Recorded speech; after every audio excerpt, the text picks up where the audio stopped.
Hello hello. तो क्या हाल चाल? बढ़िया एकदम। तो पिछले 2-3 दिनों से आपकी बीएससी फर्स्ट ईयर की क्लास नहीं हो पाई है, जिसका कारण है कुछ खराब मौसम भी है, तो खराब नेटवर्क इश्यूज भी आ रहे हैं लगातार। नेटवर्क इश्यूज की वजह से आपकी वीडियो यूट्यूब पर अपलोड नहीं हो पा रही है, लेकिन उसमें कोई दिक्कत वाली बात नहीं है। आज हम फिर से एक नए लेक्चर के साथ, नए टॉपिक के साथ आपके सामने आए हैं। तो मैं उम्मीद करता हूं कि आपको जो जितने भी लेक्चर मैंने करा दिए हैं, चैप्टर करा दिए हैं, वो आप रिवीजन कर रहे होंगे। उनको आपको रिवीजन लगातार करना होगा। यदि आपके पास कोई किसी दिन वीडियो नहीं आ पाती है, फिर भी आप उनको रिवीजन करेंगे, क्योंकि आपने एक लाइन सुनी होगी, without practice we can not do anything. तो हमें इस लाइन को बदल के दिखाना है। बदलना कैसे है? हमें लगातार प्रैक्टिस करती रहनी है, और जो भी सब्जेक्ट है उसको हमें अपने काबू में करना है। ठीक है, तो लगातार हमें प्रैक्टिस करनी है, चाहे क्लास आए या ना आए, आपको इस पर ध्यान नहीं देना है। तो आज का जो लेक्चर है वो है हमारा पृथ्वी के सापेक्ष घूर्णन गति, जो कि हमारा मैकेनिक्स की जो बुक है उसका यूनिट नंबर 1 का चैप्टर नंबर 3 चल रहा है, जिसमें हमने आभासी बल छद्म बल पढ़ा। ठीक है, फिर हम उसके बाद घूर्णी निर्देश तंत्र के लिए स्थिति रूपांतर, वेग रूपांतर, त्वरण रूपांतर और बल रूपांतर भी पढ़े।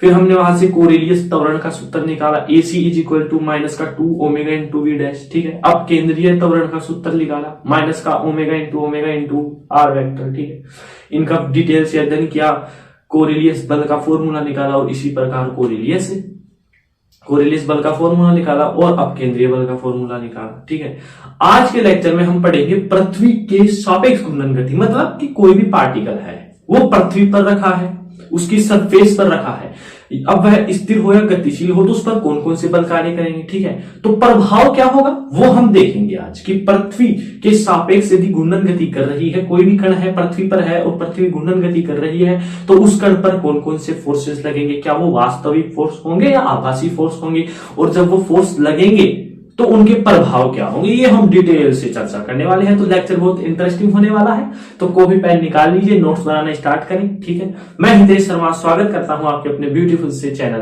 LHS फिजिक्स पॉइंट में। तो आज का टॉपिक है हमारे पास पृथ्वी के सापेक्ष घूर्णन गति। अब इससे पहले हम टॉपिक में जाएं, उससे पहले हम बिल्कुल इस टॉपिक, बहुत इंटरेस्टिंग टॉपिक है, और इसका टॉपिक का मेन मकसद है आपको डायग्राम समझना होगा। इसका डायग्राम बहुत इंपॉर्टेंट है। ठीक है, तो इस टॉपिक से जाने से पहले हम बिल्कुल इसकी जीरो से शुरुआत करते हैं। इस टॉपिक की कहां से करते हैं? जीरो से। अब आप जानते होंगे कि पृथ्वी 2 प्रकार की गतियां करती है। मैं लिखता चलता हूं, आपको थोड़ा सा ओवरव्यू देता हूं ताकि आपको टॉपिक के प्रति फील आ सके। पृथ्वी 2 प्रकार की गतियां करती है। पृथ्वी 2 प्रकार की गति करती है। पृथ्वी 2 प्रकार की गति करती है। ठीक है, फर्स्ट कौन सी है? कक्षीय गति मान लीजिए। फर्स्ट है हमारी कक्षीय गति। ठीक है, सेकंड है हमारी अक्षीय गति। अक्षीय या चक्रण गति, इसे हम क्या बोलते हैं? चक्रण गति। ठीक है, मतलब आपको ये क्लियर हो चुका है कि पृथ्वी हमारे पास 2 प्रकार की गतियां करती है।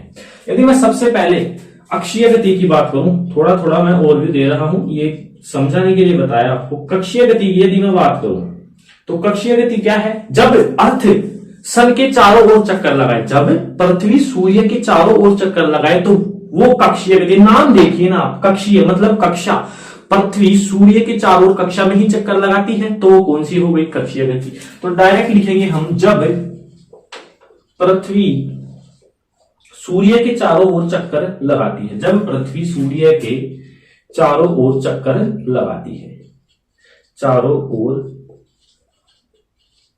चक्कर लगाती है। समझ में आया? यह है कक्षीय। नाम से पहचानेंगे, कक्षीय मतलब कोई कक्षा की बात हो रही है, तो कक्षा तो कौन सी होगी? वही होगी पृथ्वी जब सूर्य के चारों ओर चक्कर लगाती है। अब इसका आवर्तकाल की यदि मैं बात करूं कि पृथ्वी एक सूर्य के चारों ओर एक चक्कर लगाने में कितना समय लेती है, तो उसकी एग्जैक्ट वैल्यू आप याद रखेंगे डायरेक्टली। इसका आवर्तकाल होता है 365 से 1/4 डेज। समझ में आया? तो ये है इसका आवर्तकाल। ये मैं आपको इसलिए बता रहा हूं क्योंकि यहां से हम शुरुआत करने जा रहे हैं बिल्कुल बेसिक से। पृथ्वी 2 प्रकार की गति करती है, कक्षीय गति और अक्षीय। कक्षीय गति नाम से पहचानेंगे, कक्षा का मतलब है कि जो पृथ्वी है वो सूर्य के चारों ओर क्या है, घूम रही है, उसका एग्जैक्ट आवर्तकाल t बराबर 365 सही 1/4 डेज। ये तो थी कक्षीय गति की बात। अब मैं बात कर रहा हूं सेकंड, अक्षीय या चक्रण गति। चक्रण गति, अब देखिए नाम से इसको पहचान लिया, कक्षीय मतलब कक्षा, अक्षीय गति मतलब अपने अक्ष पर, मतलब अपने अक्ष पर। ये पृथ्वी है, ठीक है, ये इस प्रकार से घूमती है। एक तो स्वयं अपने अक्ष पर घूम रही है, ये देखिए इस प्रकार से, एक तो स्वयं अपने अक्ष पर घूमती है और पृथ्वी के चारों ओर इस प्रकार से है घूमती हुई जाती है। तो ये इस प्रकार से घूम रही है, ठीक है, वो तो कौन सी गति हो गई आपकी, कक्षीय गति। और एक स्वयं के अक्ष पर घूम रही है, ये कौन सी हो गई इसकी, अक्षीय गति। समझ में आ गया। तो जब पृथ्वी अपने अक्ष पर घूमती है, अपने अक्ष पर घूमती है, तो यह गति होती है। जब अपने अक्ष पर घूमती है पृथ्वी, अभी मैंने बता दिया किस प्रकार घूमती है, तो अक्षीय, और जब सूर्य के चारों ओर घूमती है तो कक्षीय गति होती है। अब इसका आवर्तकाल कितना होता है, 24 आवर, ठीक है। जब पृथ्वी अक्षीय गति करती है तो इसका आवर्तकाल याद रखें कितना, 24 घंटे। पृथ्वी अपने अक्ष पर एक चक्कर कब पूरा कर लेती है, बोलिए 24 घंटे के अंदर। उस सूर्य के चारों ओर से कितने दिन में करती है, 365 सही 1/4 दिन में। तो ये तो थी पृथ्वी की घूर्णन गति की। जब हम बात कर रहे हैं सापेक्ष, तो सबसे पहले हम पृथ्वी की गतियां जान चुके हैं, कितनी होती हैं, 2, जिनका हम मिनिमम अध्ययन कर रहे हैं। ये है पृथ्वी की गतियां, यहां तक आप नोट करें। चलिए अब हम इसको रफ कर देते हैं। अब यदि पृथ्वी के कोणीय वेग, मतलब पृथ्वी किस वेग से चक्कर लगाती है, वो यदि मैं ज्ञात करूं, यानी पृथ्वी का ओमेगा ज्ञात करूं मैं, क्या बोलिए, ओमेगा यदि फाइंड करूं मैं, तो हम जानते हैं कि आवर्तकाल का सूत्र होता है 2 पाई अपॉन कितना, ओमेगा। यहां से मेरे को किसकी वैल्यू चाहिए, ओमेगा की, तो ओमेगा क्या आ जाएगा, 2 पाई अपॉन का टी। अब देखिए यहां वैल्यू रख दीजिए, 2 गुना पाई की वैल्यू 3.14। अब आवर्तकाल कौन सा रखें, यह है सवाल, कि क्या 365 डेज रखें या हम 24 घंटे रखें। हम यहां 24 घंटे रखेंगे, क्योंकि देखेंगे आप, पृथ्वी है ये अपने अक्ष पर घूम रही है, तो अपने अक्ष पर घूमती है तो 24 घंटे में क्या कर लेती है, ये एक चक्कर पूरा करती है। तो अपने अक्ष पर घूमती हुई तो ये सूर्य के चारों ओर चक्कर लगाती है। पहले अपने अक्ष पर घूमेगी, फिर घूमेगी आगे, मतलब पहले अक्ष पर घूमती है फिर आगे बढ़ती है, अक्ष पर घूमती है फिर आगे बढ़ती है, अक्ष पर घूमती है फिर आगे, मतलब शुरुआत कहां से हो रही है इसकी, 24 घंटे से। तो हम टी की वैल्यू रखेंगे 24 घंटा, तो ये लिख दिया मैं 24। अब इसको समय को हम सेकंड में व्यक्त करते हैं, तो 24 घंटे को पहले हम मिनट में बदलेंगे। मिनट में बदलने के लिए इसको किससे मल्टीप्लाई करेंगे, 60 से। चलिए अब ये तो किस में हो गई, मिनट की बात। अब हमें जाना है सेकंड में, तो सेकंड के लिए हम फिर से किससे गुणा कर देंगे, इसको 60 से गुणा कर देंगे। चलिए तो यहां से जब हम इसको सोल्व करते हैं तो हमारे पास वैल्यू निकल के आती है 7.29 इंटू 10⁻⁵, और ये आती है वैल्यू रेडियन पर सेकंड में, रेडियन पर सेकंड में, ठीक है। तो ये था ओमेगा। पृथ्वी किस वेग से, देखो मतलब इतने अल्प वेग से है, क्या करती है, सूर्य के चारों ओर चक्कर लगा रही, तभी तो एक वर्ष हो जाता है 365 से 1/4। यदि ये तिरुगति से यही अपनी स्पीड बढ़ा दे तो पता ही नहीं चले कब ईयर हो गए। समझ में आया। तो ये है हमारा पृथ्वी का कोणीय वेग। टी का आपको कंफ्यूजन नहीं होना है। पहले किससे शुरुआत हुई, 24 घंटे से, पहले खुद घूम रही है फिर सूर्य के चारों ओर चक्कर लगा रही है। तो ये था पृथ्वी का कोणीय वेग ओमेगा। यहां तक आप नोट करें। चलिए अब हम इसको रफ कर देते हैं। अब मैं डायग्राम बनाऊंगा। जब अब इस टॉपिक की शुरुआत कर रहे हैं, पृथ्वी के सापेक्ष घूर्णन गति। जब भी कोई कण पृथ्वी की सतह पर रखा जाता है तो पृथ्वी तो घूर्णन करेगी। अब पृथ्वी एक घूर्णी निर्देश तंत्र है, क्योंकि इसका ओमेगा जो कोणीय वेग है वो है 7.29 10⁻⁵ रेडियन प्रति सेकंड। अब पृथ्वी घूर्णी निर्देश तंत्र क्यों है, क्योंकि पृथ्वी घूम रही है। जितने भी घूमने वाले निर्देश तंत्र हैं वो न्यूटन के नियमों का पालन नहीं करते, और जो न्यूटन के नियमों का पालन नहीं करते हैं उनमें त्वरण होता है, और जिनमें त्वरण होता है वो अजड़त्वीय निर्देश तंत्र होते हैं। समझ में आया। अब ये अजड़त्वीय निर्देश तंत्र में आती है, लेकिन इसका वेग देखिए आप, कोणीय वेग बहुत ही सूक्ष्म है, अल्प है, इसलिए हम इसको जड़त्वीय निर्देश तंत्र में मान लेते हैं। यहां तक आपको मैंने पहले भी बता दिया था। अब हम पढ़ रहे हैं कि पृथ्वी के सापेक्ष घूर्णन गति, यदि कोई भी कण है उसको पृथ्वी की सतह पर रखा जाता है तो उस पर कौन कौन से बल लगते हैं, उन सभी बलों की हम चर्चा यहां पर करेंगे। ठीक है, तो आपने हेडिंग डाली होगी पृथ्वी के सापेक्ष घूर्णन गति। ठीक है, तो पृथ्वी कैसा निर्देश तंत्र है, घूर्णी निर्देश तंत्र। अब आप लिखेंगे पृथ्वी घूर्णी निर्देश तंत्र होने के कारण, पृथ्वी घूर्णी निर्देश तंत्र होने के कारण, अब देखिए पृथ्वी वास्तव में घूर्णी निर्देश तंत्र नहीं है, यह आपको दिमाग में फिट रखना है, लेकिन यह घूम तो रही है ना, तो इसके घूर्णन के कारण किसी भी कण पर दो प्रकार के बल कार्य करते हैं। किसी भी कण पर दो प्रकार के बल कार्य करते हैं, दो प्रकार के बल कार्य करते हैं। और ये मैंने आपको स्टार्टिंग में ही बता दिया था कि घूर्णी निर्देश तंत्र में बल कार्य करते हैं, वो एक आभासी बल होते हैं, एक्चुअल में कोई फोर्स होता ही नहीं है। कौन से बल होते हैं, आभासी बल। अब आभासी बल आपको पता है, एक तो अपकेंद्रीय बल और एक कोरिलियस बल। तो कोई भी कण होगा ना अर्थ पर, क्योंकि अर्थ घूर्णी निर्देश तंत्र माना है नहीं, कौन सा निर्देश तंत्र में माना जाता है, वो जड़त्वीय में, लेकिन इसकी घूम रही है ये, तो घूर्णी निर्देश तंत्र हुआ। तो पृथ्वी घूर्णी निर्देश तंत्र होने के कारण इस पर कोई भी कण हो तो उस पर दो प्रकार के बल कार्य करते हैं। पहला है आपका अपकेंद्रीय बल, पहला है अपकेंद्रीय बल, जिसकी डेफिनेशन, इसका फॉर्मूला मैंने सब कुछ लिखा दिया था। दूसरा है कोरेलियस बल, कोरेलियस बल।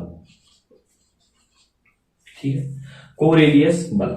अब देखिए, अब केंद्रीय बल लग गया, कोरेलियस बल लग गया। अब हम इन दोनों को डिटेल से पढ़ेंगे। भाई अब केंद्रीय बल के कारण प्रभाव देखेंगे किसी भी कण पर। अब केंद्रीय बल कब लगता है, जब आपका कण स्थिर होगा। ये मैंने लिखा दिया था कि अब केंद्रीय बल उन्हीं कणों पर लागू होता है जो कण स्थिर रहते हैं, वृत्ताकार पथ में क्या करते हैं, गति करते हैं। अब कोई अर्थ होगी, ये देखिए इस प्रकार से ये अर्थ है, इस पर कोई, यहां मान लीजिए कोई कण है मेरे पास, अर्थ धीरे धीरे रोटेट हो रही है, तो ये कण भी रोटेट होगा, तो लेकिन कण यहां स्थिर रहेगा। पृथ्वी तो घूम रही है, पृथ्वी घूम रही है, लेकिन कण क्या है, स्थिर है। तो इसके कारण अब केंद्रीय बल तो लगना है। अब केंद्रीय बल जब लगेगा पृथ्वी पर, ये पृथ्वी तो क्या है, रोटेट हो रही है लगातार, और इस पर कोई क्या रखा है, कण लगा है। अब पृथ्वी स्थिर कणों पर ही लागू होती है। ठीक है, और यह है कौन सा बल है, आभासी बल है। तो सबसे पहले हम इस कण पर अपकेंद्रीय बल का प्रभाव देखेंगे, फिर हम कोरेलियस बल का प्रभाव देखेंगे। तो यहां तक आपको नोट करना है। चलिए अब हम इसको रफ कर देते हैं। सबसे पहला हेडिंग डालते हैं हम अपकेंद्रीय बल के कारण। सबसे पहला पॉइंट है अपकेंद्रीय बल का प्रभाव। अपकेंद्रीय बल का प्रभाव। हमारे पास थोड़ी जगह कम है, डायग्राम होंगे, और डायग्राम बहुत इंपॉर्टेंट है। मैं पहले बता रहा हूं, डायग्राम समझ में आ गया तो आगे गणित है वो आपको आसानी से हो जाएगी। तो लैंग्वेज मैं बोल के लिखाऊंगा, यहां तक आप हेडिंग डाल ले अपकेंद्रीय बल का प्रभाव। अब आपको इसका टारगेट मैंने बता दिया है, इसका, इस टॉपिक का, पृथ्वी के सापेक्ष घूर्णन गति। पृथ्वी की दो प्रकार की गतियां होती हैं, उनका आवर्तकाल बता दिया मैंने, ओमेगा बता दिया। पृथ्वी एक जड़त्वीय निर्देश तंत्र है, लेकिन यह घूर्णन करती है, तो इसे घूर्णीय निर्देश तंत्र मानते हुए यदि हम इस पर कोई कण रखते हैं ना, पृथ्वी की सरफेस पर कोई कण रखते हैं, तो उस पर दो बल कार्य करते हैं। कौन कौन से, एक तो अपकेंद्रीय और एक कोरेलियस।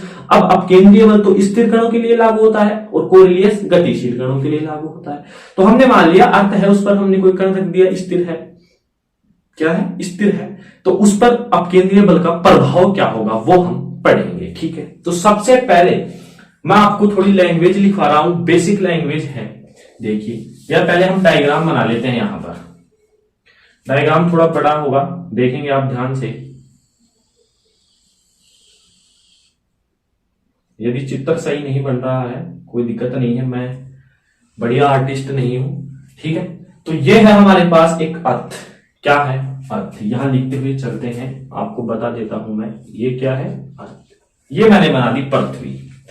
अब आप आप लिखेंगे, जब मैं बोलूंगा तब आपको लिखना है। सबसे पहले समझेंगे ये पृथ्वी है। अब ये क्या है? भूमध्य रेखा। क्या है ये? भूमध्य रेखा। एक एक का डिटेल से हम अध्ययन करेंगे। भूमध्य रेखा, भूमध्य रेखा। भूमध्य रेखा का मतलब भू यानी भूमि और मध्य यानी भूमि को दो भागों में बांटने वाली ही क्या होती है? भूमध्य रेखा। भूमध्य रेखा समझ में आ गया? यहां बांट दी ना पृथ्वी को, दो भागों में बांट दिया पृथ्वी को, तो ये क्या होगी? भूमध्य रेखा। अब जब ये बांटी तो ऊपर वाला हिस्सा तो क्या हो गया? उत्तरी गोलार्ध। ऊपर वाला हिस्सा तो क्या हो गया? उत्तरी गोलार्ध। ठीक है। और नीचे वाला हिस्सा क्या हो गया? दक्षिणी गोलार्ध। दक्षिणी गोलार्ध। इंडिया कौन से गोलार्ध में है? इंडिया उत्तरी गोलार्ध में है। हम सबसे ऊपर ही रहते हैं हमेशा। तो उत्तरी गोलार्ध हो गया, ये दक्षिणी गोलार्ध हुआ। बांटने वाली कौन सी रेखा हुई? भूमध्य रेखा। यहां तक समझ में आ गया? कोई समझने वाला था ही नहीं इसमें, समझेंगे क्या? अब देखिए, यह है जिस अक्ष के सापेक्ष पृथ्वी घूम रही है, रोटेट कर रही है ओमेगा कोणीय वेग से। अब देखिए, पहले मैं एक लाइन लिख रहा हूं यहां पर कि पृथ्वी उत्तर से दक्षिण दिशा, उत्तर से दक्षिण दिशा, उत्तर से दक्षिण दिशा को मिलाने वाली अक्ष के सापेक्ष, मिलाने वाली अक्ष के सापेक्ष। अब तुरंत लिखते हुए चलेंगे। पृथ्वी उत्तर, ये क्या है? अपना उत्तर दिशा है। ये कौन सी है? दक्षिण दिशा है। ये कौन सी है? पूर्व दिशा है। और ये कौन सी है? पश्चिम दिशा है। थोड़ी जगह कम है इसलिए मैं थोड़ा शॉर्ट लिख रहा हूं यहां पर। ये कौन सी है? पश्चिम दिशा है। पृथ्वी उत्तर से दक्षिण दिशा, पृथ्वी उत्तर से दक्षिण दिशा को मिलाने वाली अक्ष, ये मिला रही है अक्ष। पृथ्वी उत्तर से दक्षिण दिशा को मिलाने वाली अक्ष के सापेक्ष पश्चिम से पूर्व की ओर घूर्णन गति करती है। पश्चिम से पूर्व की ओर, पश्चिम से पूर्व की ओर घूर्णन गति करती है, की ओर घूर्णन गति करती है। समझ में आया? ये जो स्टेटमेंट मैं लिखा रहा हूं वो आपको समझ में आ गया होगा। पृथ्वी, ये अर्थ है उत्तर से दक्षिण दिशा को मिलाने वाली अक्ष के सापेक्ष पश्चिम से पूर्व, पश्चिम से पूर्व इस प्रकार से घूमती है। ये आपका ओमेगा, ये आपका ओमेगा इस प्रकार से घूम रही है पश्चिम से पूर्व की ओर। समझ में आ गया? तो ये जो मैंने लिखाया है लाइन, ये आपको समझ में आ गई होगी। ठीक है, इस लाइन को आप नोट करें। कर लिया नोट? अब देखिए, वापस से आप डायग्राम में आएंगे। मैं इसको रफ कर रहा हूं, यहां से अपने को थोड़ी जगह भी चाहिए। सबसे पहले हम लिखेंगे इसमें अपकेंद्रीय बल के प्रभाव में कि पृथ्वी उत्तर से दक्षिण दिशा को मिलाने वाली अक्ष के सापेक्ष पश्चिम से पूर्व की ओर, पश्चिम से पूर्व की ओर घूर्णन गति करती है।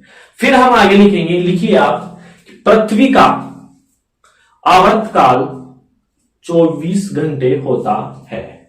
पृथ्वी का आवर्तकाल 24 घंटे होता है। हम बिल्कुल वहीं से तो शुरुआत हुई है इस पूरे आवर्तकाल की। पृथ्वी का कोणीय वेग ओमेगा, पृथ्वी का कोणीय वेग ओमेगा 7.29 गुणा 10 की घात -5 रेडियन पर सेकंड होता है।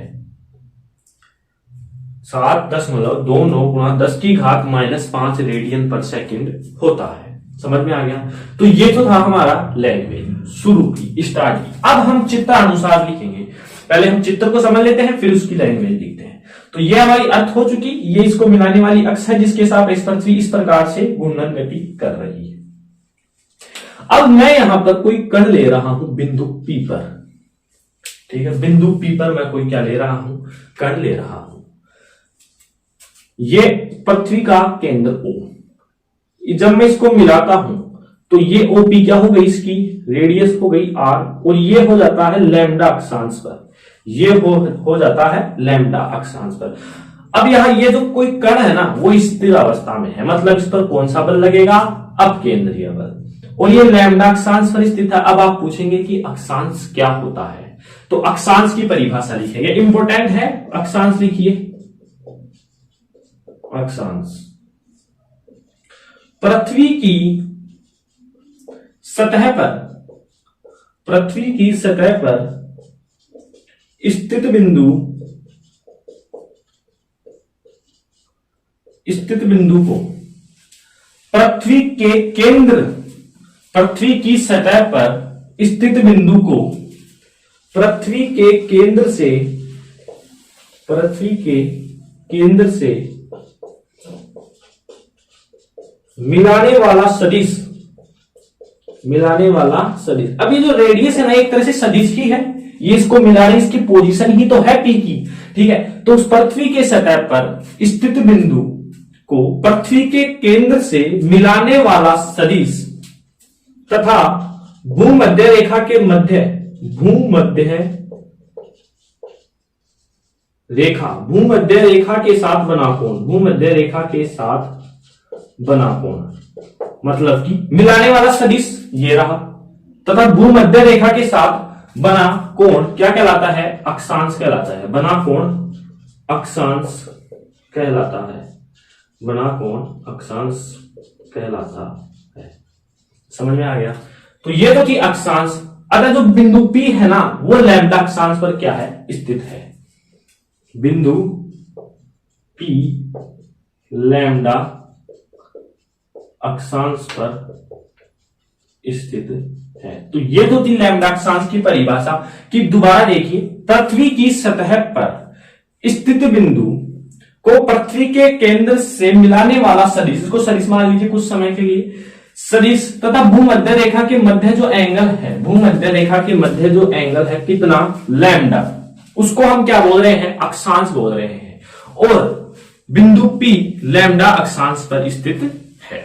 ठीक है, यह अक्षांश को सही लिखिए आप, गलत नहीं लिखना है। अक्षांश कुछ इस प्रकार से आता है। वैसे आपको समझ में आना चाहिए, लैंग्वेज हिंदी थोड़ी चल जाती है, हिंदी कमजोर है मेरी थोड़ी सी। तो ये हो गया हमारा अक्षांश। ठीक है, अक्षांश हम इस प्रकार से लिखेंगे कि पृथ्वी के सतह पर स्थित बिंदु P को पृथ्वी के केंद्र से मिलाने वाला सदिश भूमध्य रेखा के साथ बना कोण अक्षांश कहलाता है। और बिंदु जो P है वो लैम्डा अक्षांश पर आपका स्थित है। यहां तक क्लियर है? बोलिए, कुछ भी नहीं किया है, एक अर्थ लिया, उसको भूमध्य रेखा से काटा, काटते ही वो दो भागों में विभाजित हो गया, एक तो उत्तरी गोलार्ध, एक दक्षिणी गोलार्ध। फिर उसके बीच में से इसको मिला दिया, बीच में इसके क्या आ रही है? एक अक्ष आ रही है। अब उत्तर से दक्षिण दिशा को मिलाने वाली अक्ष के सापेक्ष पृथ्वी इस प्रकार से रोटेट हो रही है। और उसका हमने बिंदु P लिया कोई पृथ्वी की सतह पर जो लैम्डा अक्षांश पर स्थित है। अब इस अक्षांश की भी मैंने आपको डिटेल से क्या बता दी है, अध्ययन करवा दिया है। यहां तक आप नोट करें। अब मैं इसको क्या कर देता हूं? रफ कर देता हूं। ठीक है, तो ये यहां तक आपको समझ में आया होगा। बिल्कुल धीरे धीरे हम चल रहे हैं। अब आगे देखिए, अब हम बिंदु P पर एक निर्देश तंत्र की रचना करते हैं या कल्पना करते हैं। लिखिए, चित्रानुसार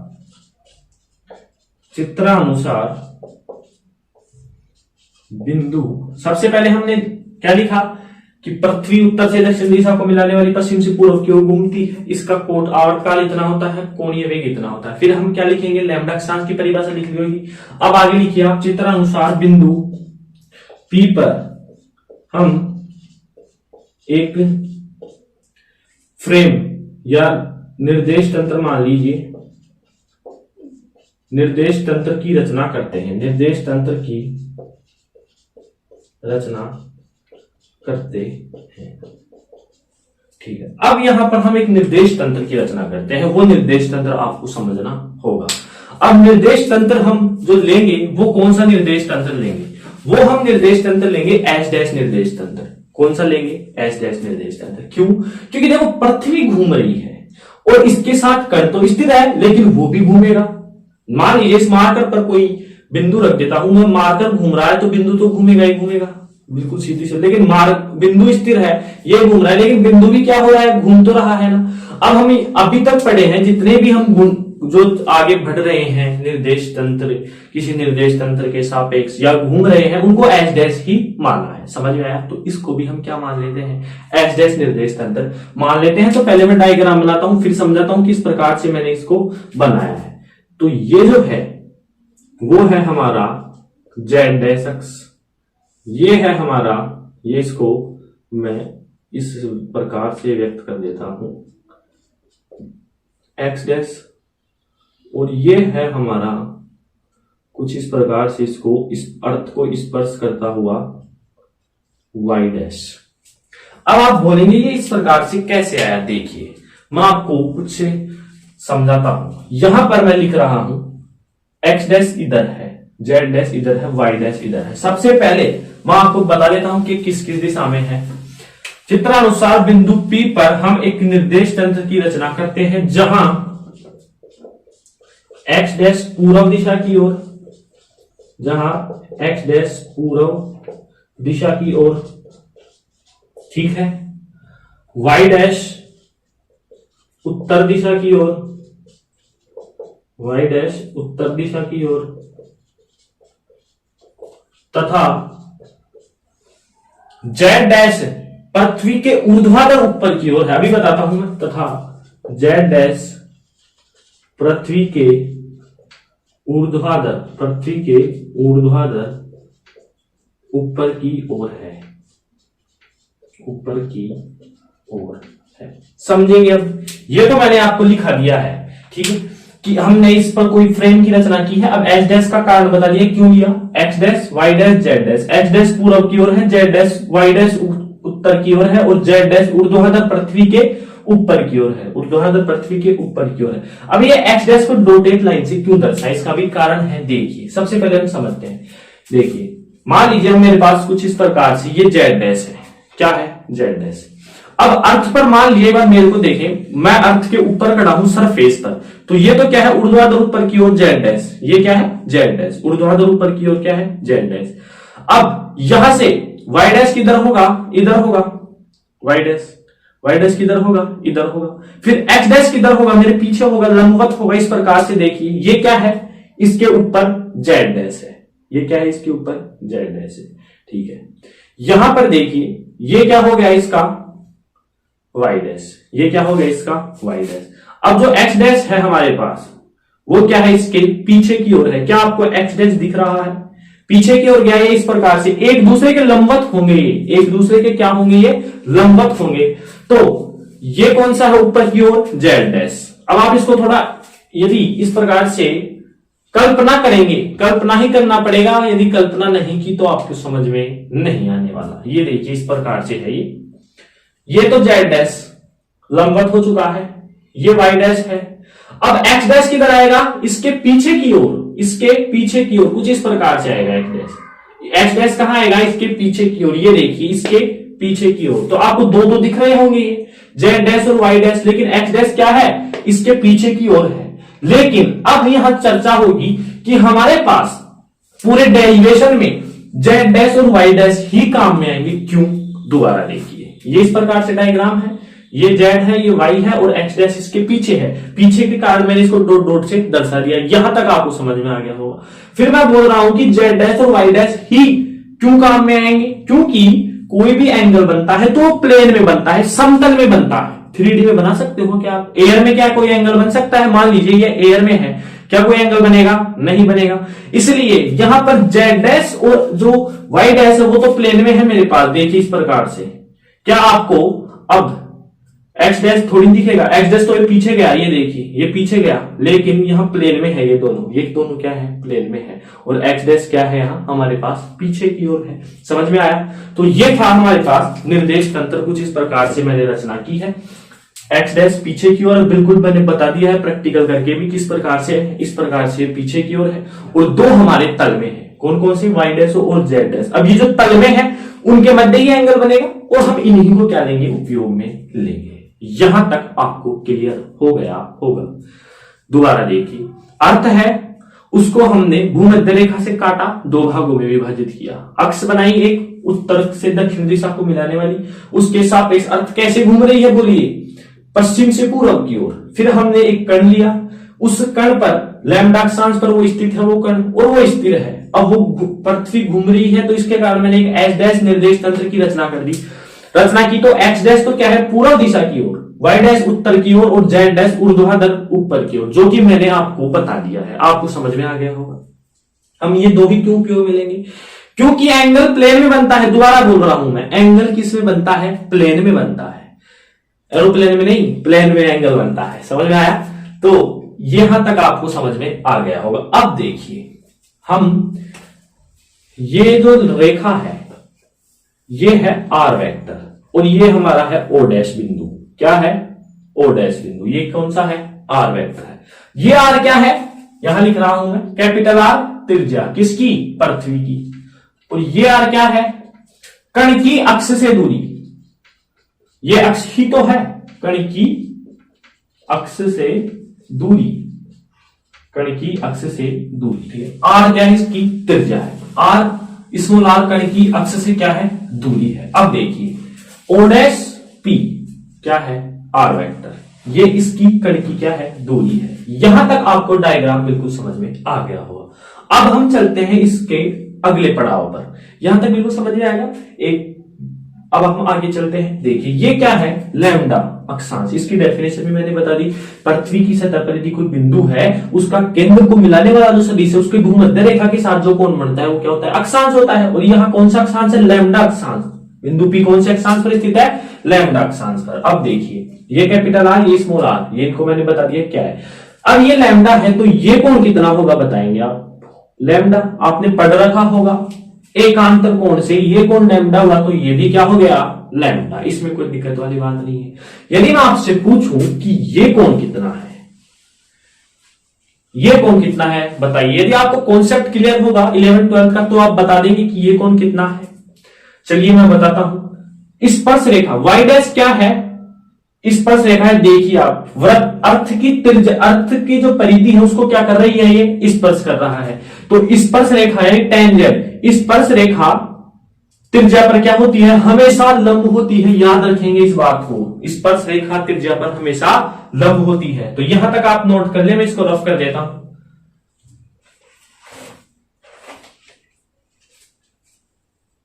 मिटा दी। चलिए, अब देखिए, ये तो आपने लिख ही लिया होगा, तुरंत चित्र बनाते हुए चले। ये इंपॉर्टेंट लाइन लिखेंगे आप, कॉन्सेप्चुअल चीजें हैं ये। स्पर्श रेखा त्रिज्या पर, किस पर? त्रिज्या पर। स्पर्श रेखा त्रिज्या पर लंब होती है, त्रिज्या पर लंब होती है। जो जो मैं लिखा रहा हूं तुरंत लिखते हुए चलेंगे। ठीक है, मतलब ये जो स्पर्श रेखा है इस रेडियस पर क्या हो गई? लंब हो गई। ये जो दोनों इस प्रकार से है वो क्या है? लंबवत है। ये पूरा एंगल कितना है? 90 डिग्री। ये पूरा एंगल कितना है बोलिए? 90 डिग्री। ये पूरा एंगल कितना है? 90 डिग्री।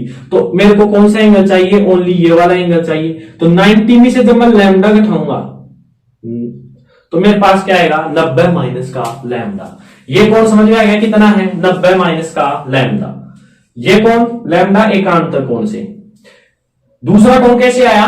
स्पर्श रेखा त्रिज्या पर लंब होती है। ये पूरा एंगल 90 और ये कैसे निकलेगा? 90 में से लैम्डा घट जाएगा तो ये कितना हो जाएगा? 90 माइनस का लैम्डा। अब आगे चल रहे हैं हम। देखिए, ये क्या है? ओमेगा है। इससे आर वेक्टर की दूरी पर, आर वेक्टर जो सदिश है हमारा, इससे दूरी पर इसके समांतर भी इस कण का जो कोणीय वेग होगा वो ओमेगा ही होगा। एक और कॉन्सेप्चुअल चीज आ रही है, वो भी आप याद रखेंगे। किसी भी सदिश के समांतर, किसी भी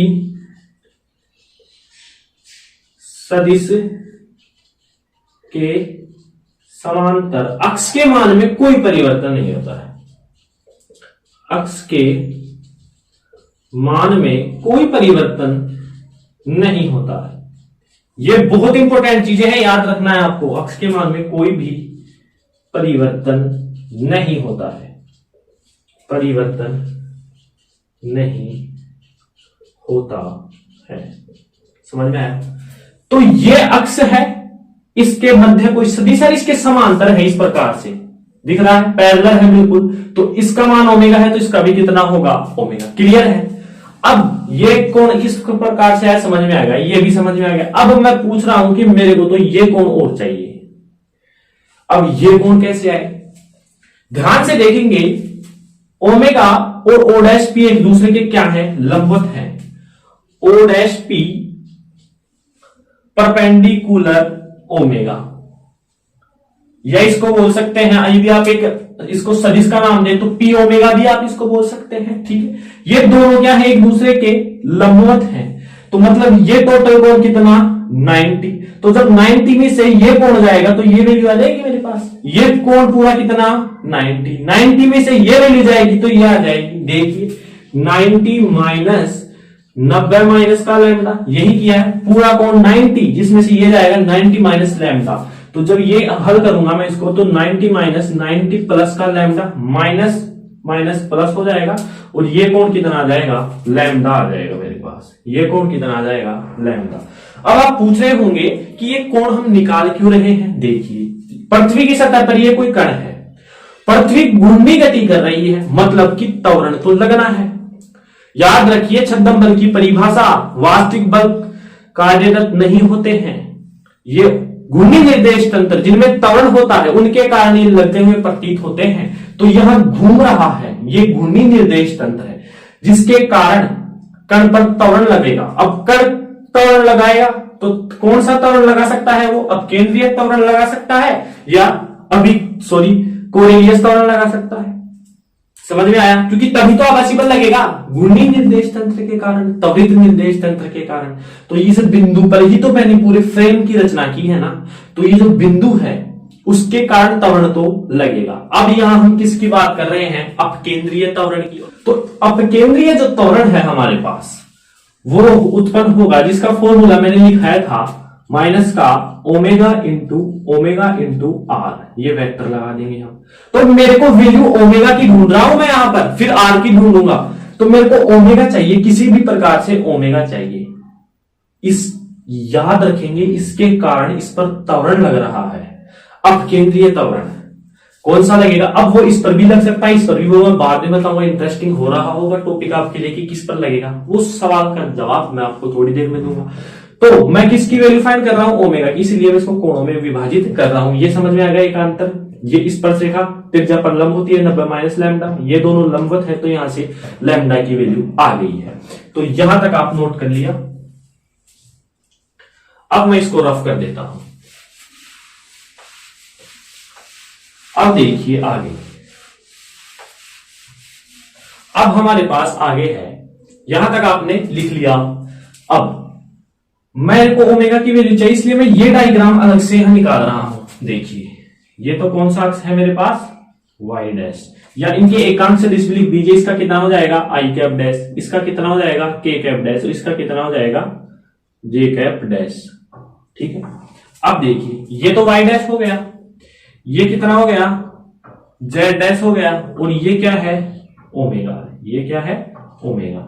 वही डायग्राम है, बिल्कुल देख लीजिए आप इस प्रकार से, नीचे वाला मैं नहीं बना रहा हूं मेरे। और ये कौन कितना है अपने पास, लैम्डा है। मेरे को किसकी वैल्यू चाहिए, ओमेगा की वैल्यू चाहिए। अब देखिए आपने 11th में पढ़ा होगा कि जब भी किन्हीं भी दो लंबवत अक्षों के मध्य घटक कब होते हैं, बताइए। दो लंबवत अक्षों के मध्य घटक तभी होंगे जब उनके मध्य कोई सदिश होगा। यहां पर सदिश ओमेगा है, क्या है ओमेगा, ये बिंदु पी है हमारा, ये एक सदिश की तरह व्यवहार कर रहा है, सदिश की तरह व्यवहार कर रहा है। तो दो लंबवत घटकों के मध्य, दो लंबवत अक्षों के मध्य घटक कब होंगे, जब उनके मध्य कोई अक्ष होगी, कोई सदिश होगी। समझ में आया।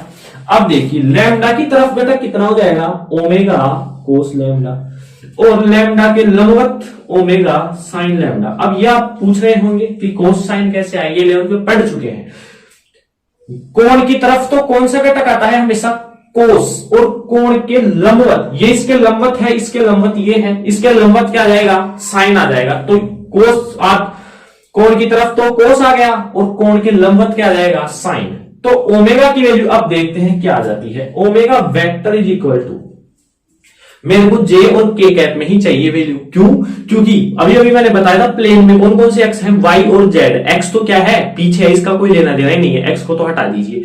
तो वाई और जेड यानी जे कैप और के कैप में मेरे को ओमेगा की वैल्यू चाहिए, इसलिए मैंने ये पूरा कोण वगैरह निकाले थे। ठीक है, अब ओमेगा की वैल्यू देखिए, omega cos lambda, omega cos lambda, J cap आएगा साथ में, J cap plus omega sine lambda K cap. ये आ गई है हमारे पास ओमेगा की वैल्यू। त्वरण का एक पड़ाव हमने पूरा कर लिया है। अब हम आर की वैल्यू निकालेंगे। इससे पहले मैं आपको दोबारा रिकैप करता हूं ताकि आपको तुरंत डिवीजन हो जाए। हमने एक अर्थ लिया, ठीक है। हमारा टारगेट है कि अर्थ पर कोई बिंदु रखा है जिसके कारण अब केंद्रीय त्वरण लगेगा, कोरेलियस त्वरण लगेगा, उनका मान हमें ज्ञात करना है। क्या वो इस बिंदु पर लगेगा या इस बिंदु पर लगेगा, ये भी हमें पता लगाना है, ठीक है। लगा लेंगे। अभी हम चल रहे हैं प्रश्न की ओर। तो हमें पता है कि इसका फॉर्मूला ये होता है, तो हमें पता है ओमेगा और आर की वैल्यू हमें चाहिए, ठीक है। ओमेगा और आर की वैल्यू चाहिए। इसके लिए मैंने एक अर्थ ली, अर्थ को भूमध्य रेखा में दो भागों में विभाजित कर दिया। अर्थ किस प्रकार से रोटेट करती है, उत्तर से दक्षिण दिशा को मिलाने वाली पश्चिम से पूर्व की ओर घूमती है, इस प्रकार से। यहां पर कोई कण ले लिया जो लैम्ब्डा अक्षांश पर स्थित है। लैम्ब्डा अक्षांश की परिभाषा भी मैंने आपको बता दी है। आर जो वेक्टर है ये सदिश है जिसकी ओ डैश से बिंदु जो पी है उसकी दूरी है। ये आर क्या है, रेडियस है किसकी, अर्थ की। यहां पर मैं एक फ्रेम की रचना कर रहा हूं।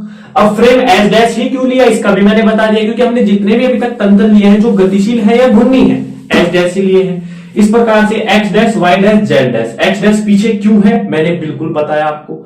जेड डैश ऊर्ध्वाधर ऊपर की ओर क्यों है ये भी बताया। और वाई डैश लंबवत है, ये तो आपको पता ही है, बिल्कुल मैंने आपको प्रैक्टिकल करके भी बताया था, आपको समझ में आ गया होगा। उसके बाद मैंने इनको कोणों की रचना की। क्यों, क्योंकि मेरे को ओमेगा की वैल्यू चाहिए। तो लैम्डा ये किस प्रकार आया, ये किस प्रकार आया, आपको मैंने यहाँ कॉन्सेप्चुअल चीजें भी आपको लिख रही थी, लाइनें कुछ। ये ओमेगा कैसे आया, वो ही एक कॉन्सेप्चुअल लाइन थी। क्या कि समांतर, किसी भी अक्ष के समांतर यदि कोई सदिश हो तो उस अक्ष का जो वैल्यू है वो कभी नहीं बदलता है, समांतर होना चाहिए बस। कंडीशन क्या है, समांतर। तो ये भी ओमेगा। और इस प्रकार से मैंने ओमेगा की वैल्यू यहां पर फाइंड कर ली है। अब हम क्या निकालेंगे, आर वेक्टर की वैल्यू निकालेंगे। यहां तक पहले आप नोट करें, ठीक है। तो यहां तक आपने नोट कर लिया है, मैं इसको रफ कर देता हूं। अब हमारे पास ओमेगा की जो वैल्यू है वो हमारे पास आ चुकी है, ठीक है। ओमेगा की जो वैल्यू है वो हमारे पास आ गई है। कितनी है बोलिए, यहां मैं लिख देता हूं साइड में। Omega vector is equal to क्या है, J cap dash omega cos lambda plus का K cap dash omega sine lambda. अब मेरे को आर वेक्टर की भी वैल्यू चाहिए, ठीक है। अब आपको कुछ कुछ समझ में आ रहा होगा कि इस कण के कारण अब केंद्रीय बल किधर लगेगा। अभी हम त्वरण की बात कर रहे हैं, केवल हमें त्वरण याद करना है। त्वरण ही इंपॉर्टेंट है क्योंकि द्रव्यमान से एम से गुणा करने पर यदि अब सिलेबस में केवल त्वरण तक पूछा है, आपको बल नहीं पूछा। यदि बल पूछेगा तो हम एम से गुणा कर देंगे, इसमें कोई दिक्कत वाली बात नहीं है। अब त्वरण निकाल लिया हमने, मान ले अब त्वरण निकालेंगे, फिर उसके बाद जो बल निकलेगा वो किस पर निकलेगा, ओ डैश पर या ओ पर। यहां पर निकलेगा आपके पास ओ डैश पर। देखिए क्यों, इसका केंद्र ये हो जाएगा ओ डैश। क्यों होगा, देखिए ये इस प्रकार से है और यहां पर क्या है, कण है।